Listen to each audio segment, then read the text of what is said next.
Welcome to Inside Gaming. I'm Brian. It's the weekend roundup. He's back again. Let's go. We're back. Let's go. All right. Now, it's no secret, guys. GameStop is in trouble. I know it. You know it.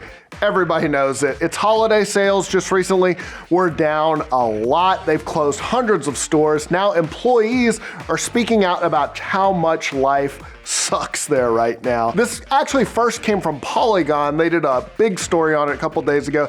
They talked to more than a dozen current and former employees who said that morale really low. It sounds like their bosses are getting desperate to keep sales up. One assistant manager described the company as frantic and distrustful. Ouch. Adding, you can feel it in every message they send. The structure is falling apart and they're scrambling. Another manager who has been there for years said, I've seen a change in the sheer desperation the company has towards its profit margins. Which means, this is my own translation, that they're pushing employees to sell as much as possible as the company spirals downward. Now, I thought this was a really interesting topic, so I decided to talk to some GameStop employees myself. I ended up getting in touch with several current and former employees, did a little original reporting here. They echoed a lot of what was in the Polygon story. One told me that they left GameStop for moral reasons. Dang, they said corporate got more and more greedy with their selling practices. District managers and up were really keen on trying to make us word things in such a way that we almost straight lied to customers. One example was pre-ordered games. We were told unless they ask not to mention a game they may have pre-ordered in order to avoid a cancel. That type of thing makes the stores look bad. Yeah, of course, we all know that these are rough times for GameStop. They continue to get killed by the shift to digital purchases. GameStop announced last month holiday sales dropped more than 27% compared to the year before. That's really bad. It's even worse considering the holiday shopping season. That's the most important time if you're in retail. Historically, GameStop has made most of their money from trading used games. That's dried up as more people go digital. As a result, they're also now emphasizing selling used hardware, stuff like consoles, tablets, and smartphones. That's led to some employees feeling pressured to do a lot of non-gaming sales pitches for what they call tech trades. One employee I interviewed described having to do, quote, excessively long phone greetings, doubling down on talking about how we take pre-owned tech when customers check out, asking customers over the phone if they have any old tech to bring in. Yikes, and employees have to bring up tech trades a lot. One current employee told me that, quote, every day we're asked for 10 quotes, which is just us telling a customer how much their phone or tablet is worth. At the end of the day, we have to email our district manager how many quotes we got for the day, as well as total tech trades for the week. I was also told that employees were given targets, and if they don't meet those, there are consequences. A store manager I talked to told me, I definitely feel like the pressure rises weekly. We now have 3 conference calls daily to check on our numbers, and we get daily individual calls if we are below the average. The manager added that tech trades are the main focus, and if we don't get them regularly, there is an unspoken threat of being let go. Yikes. The higher-ups are also pressuring their employees to sell PowerUp Rewards Pro memberships, reservations, and of course, warranties. And if you don't hit a certain amount, one employee told me, quote, you will be fired, or at least your hours will be cut to 4 a week. Damn, 4 hours a week is nothing.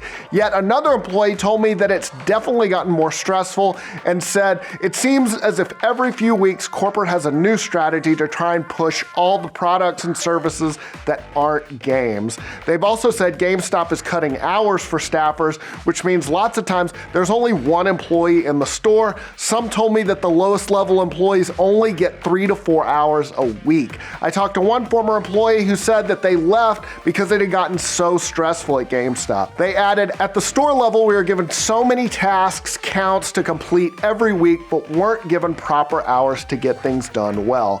And another employee put it this way to me, morale feels at an all-time low. And that was even before we found out little to no raises were going out this year. Damn. Hang in there, guys. I feel for you. And GameStop, maybe stop using your workers' love of video games as a way to exploit them. Just an idea. Moving on, it looks like Sony is skipping PAX East that is kicking off later this month in Boston. On the PlayStation blog, Sony said they're canceling their plans to be at PAX East this year because of, you guessed it, the coronavirus outbreak. They added, "We felt this was the safest option as the situation is changing daily. We are disappointed to cancel our participation in this event, but the health and safety of our global workforce is our highest concern." They also announced recently they're not going to be at GDC either in San Francisco.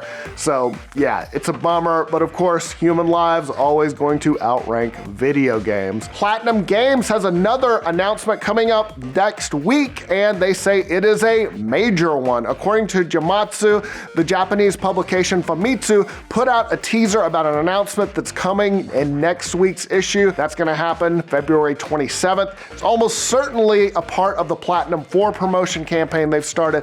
It's a series of announcements, the first of which was a Kickstarter remake of The Wonderful 101. That was a big hit, raised more than $1.6 million. So we'll see what next. Maybe release date for Bayonetta 3? That's my guess. The Switch version of The Witcher 3 just got a cool update. Polygon reported that it's getting some performance optimizations and bug fixes, as well as more graphical options and touch control support. But the best addition is now it's got cross-save capability with PC, so now you can play your 500-hour PC save on the go. That's awesome. They should definitely do that with more games. Take this WCD Projekt Red. Now back to working on Cyberpunk 2077. Remember 5 years ago when they announced there was going to be a Borderlands movie? Well, it finally has a director. Gearbox CEO Randy Pitchford tweeted the news saying, "I'm very excited to welcome Eli Roth as director of the Borderlands movie in development." But he apparently spilled the beans too early because he deleted that tweet, but of course everybody saw it and reported on it, so Pitchford eventually put it back up.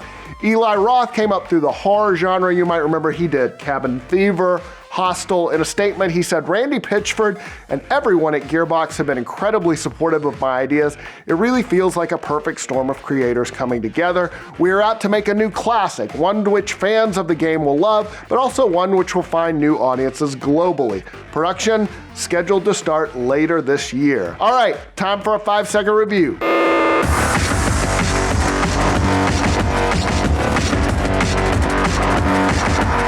Man, there are some really creative people out there. I am not one of them.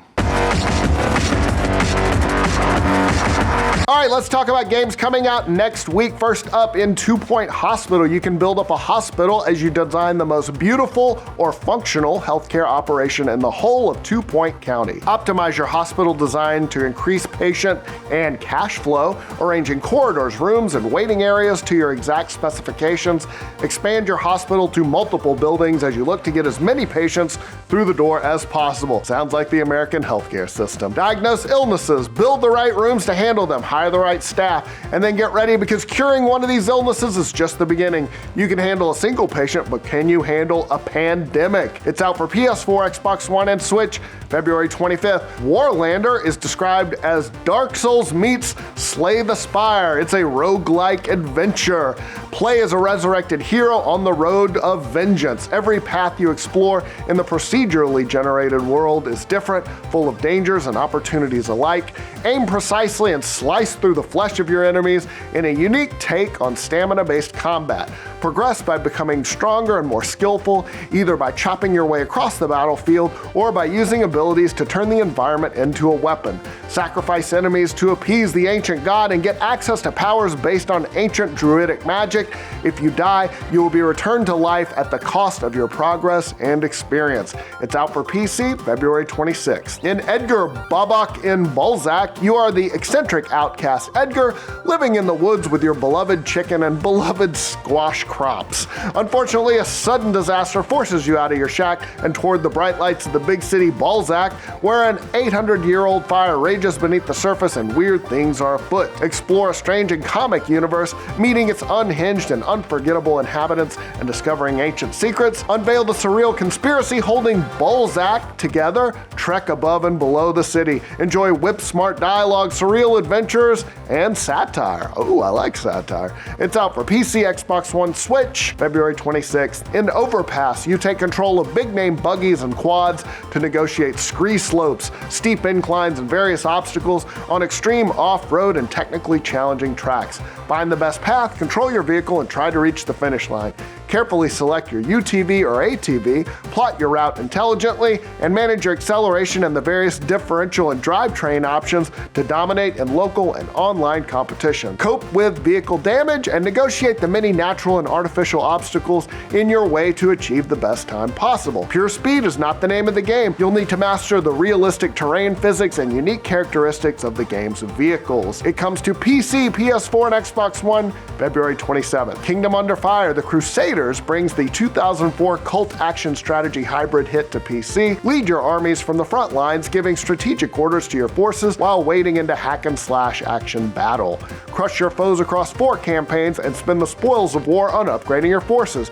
Experience an epic-scale medieval warfare. Conquer your foes with sword and sorcery, steel, and strategy. It comes to PC, February 28th. Metro Redux includes the definitive version of both Metro 2033 and Metro Last Light. Newcomers to the series will get the chance to experience 2 of the finest story-driven shooters of all time in one package. An epic adventure combining gripping survival horror, exploration, and tactical combat and stealth. Those who favor the more survival horror-oriented gameplay of Metro 2033 can play both campaigns in the survival playstyle, a fraught, slow burn fight for survival. Those who enjoyed the more action-oriented gameplay of Metro Last Light can try Spartan playstyle, providing you with a powerful set of combat skills. It's out for Switch February 28th. Romance of the Three Kingdoms 14 is coming to the West. Developer Koei says the 14th installment of the strategy series will bring back classic gameplay to the series. It's going to use the ruler-based systems from previous games, plus all actions will take place on a single hex-based map. It's been out in Japan for about a month. It comes to the PC and PS4